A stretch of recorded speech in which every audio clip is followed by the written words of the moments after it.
Hai guys, jumpa kembali dengan saya Nur Fitriadin di channel Peace of Christ. Kiranya melalui video yang diunggah oleh channel ini boleh menjadi berkat bagi setiap kita.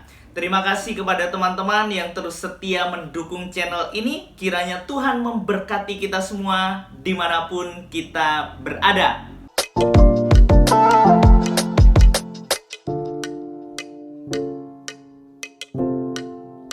Dalam video kali ini kita akan membahas tentang pernyataan dari Ustadz Kainama yang katanya pernah berguru di Israel nih guys. Wah, jauh sekali tapi pulang-pulang jadi otaknya gak ada isinya guys. Ya, baik, apa sih yang dibahas oleh Kainama ini? Beliau mengatakan bahwa ada 827 kali kata Islam di dalam Bible. Wah, ini menjadi menarik perhatian bagi setiap kita untuk belajar lebih dalam di dalam kebenaran Alkitab. Apakah memang benar di dalam Bible atau di dalam Alkitab itu ada kata Islam sebanyak 827 kali? Wah, saya baru tahu dari Kainama nih guys. Nah, mari kita perhatikan, benarkah ada kata itu? Sebelum kita jauh membahas bagian ini, saya mengajak kita untuk menyimak pernyataan dari Ustadz Kainama. Kita simak video ini. 827 kali disebutkan dalam Bible. Islam, Islam, Salam, Al-Islam, Islam. Terus.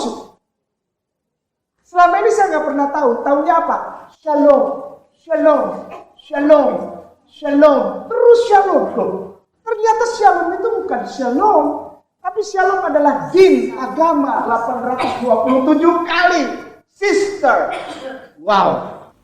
Ya, jadi jelas ya guys apa yang dikatakan oleh Kainama ini. Beliau mengatakan bahwa ada kata Islam sebanyak 827 kali di dalam Bible. Ya, celakanya kata itu sering diucapkan oleh orang percaya, oleh orang Kristiani, yaitu kata Shalom, itu katanya Al-Islam, Islam dan lain sebagainya, apa yang diucapkan oleh Kainama. Pertanyaan saya yang mendasar bagi setiap kita, sebenarnya Islam itu muncul kapan ya guys? Apakah Alkitab sebelum ditulis Islam sudah ada? Yaitu kalau kita perhatikan, silahkan teman-teman bisa menyimak fakta sejarah. Dan di YouTube, di Google itu juga banyak penjelasan. Alkitab itu ditulis sama dengan adanya Islam atau sebelum Islam ada, jauh sebelum Islam ada. Itu sebenarnya sejarah sudah mencatat dan membuktikan. Mari kita perhatikan, kita bahas kembali ke apa yang menjadi pembahasan kita, yaitu kata Islam yang muncul 827 kali di dalam Alkitab, yaitu Kainama membahas kata Shalom itu. Yuk kita buka Google kosong guys. Mari kita buka Google kosong ya, Google kosong, ketik Shalom di situ. Dan di situ ada terjemahan ya. Ada terjemahan dari Wikipedia. Nah, kita perhatikan di sini. Shalom merupakan kata berasal dari bahasa Ibrani yang artinya sejahtera. Tidak ada yang hilang, tidak ada perpecahan, kesehatan, dan kelengkapan. Dan digunakan sebagai pengganti kata halo dan selamat tinggal. Kata ini dapat pula merujuk pada kesejahteraan antara dua entitas, atau dalam kurung terutama antara manusia dan Tuhan, atau antara dua negara, atau untuk kesehatan, kesejahteraan, atau keamanan dari individu atau sekelompok individu. Nah, jadi jelas ya guys, di sini kita dapat menemukan kata Shalom. Jadi teman-teman bisa cek di Google kosongnya, ketik di situ Shalom, lalu di situ ada dari Wikipedia, teman-teman bisa banyak membaca dari sumber ini. Nah, lalu mari kita perhatikan kembali ke dalam Alkitab. Wah, tadi kita dapat melihat di dalam Wikipedia, dan sekarang kita akan melihat dari Alkitab tentang kata salum. Sebenarnya kata salum ini muncul pertama kali di dalam kitab Kejadian, yaitu pasal yang ke-15 ayat yang ke-15 tentang bagaimana Abram di situ akan mati atau akan dikuburkan pada waktu telah putih rambutnya. Kita perhatikan Kejadian 15 ayat 15. Alkitab mencatat, tetapi engkau akan pergi kepada nenek moyangmu dengan sejahtera. Garis bawahi kata sejahtera ya guys. Engkau akan dikuburkan pada waktu telah putih rambutmu. Nah, kita perhatikan dalam bahasa Ibrani ayat ini dan dalam Kejadian pasal ini.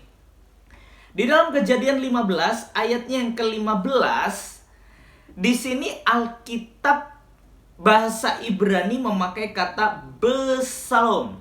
Ya, dari kata dasar salom dapat preposisi be. Jadi preposisi itu bisa ada be, ada ke, ada le. Nah, itu biasanya ada 3 ini guys dalam preposisi Ibrani.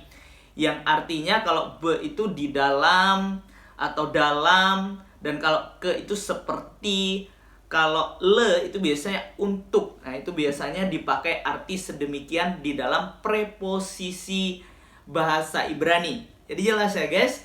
Nah, jadi kata salum ini dalam Alkitab berarti completeness, soundness, welfare, dan peace. Nah, itu dapat diartikan bahwa ada kelengkapan, kesehatan, kesejahteraan, dan kedamaian. Nah, itu sebenarnya arti dari salum. Kalau kita melihat mengacu dalam Kejadian 15 ayat yang ke-15.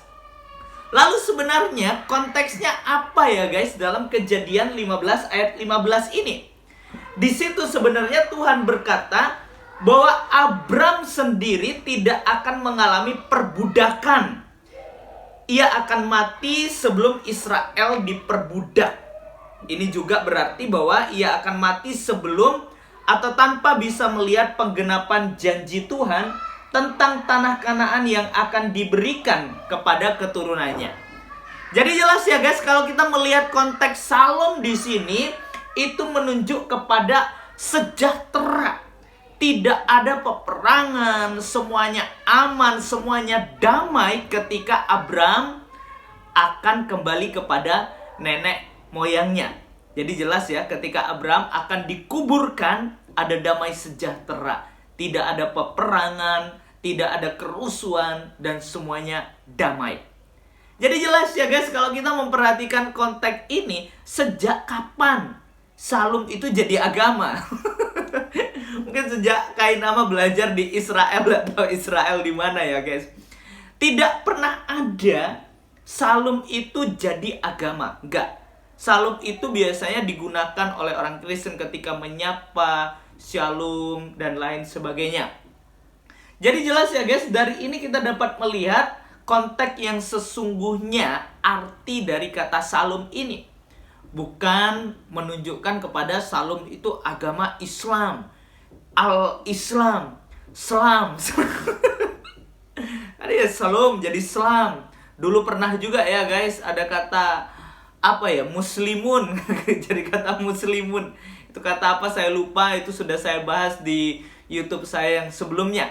Nah, jadi biarlah melalui penjelasan ini wawasan kita dibukakan dan kita dapat berpikir waras untuk memahami kebenaran Alkitab.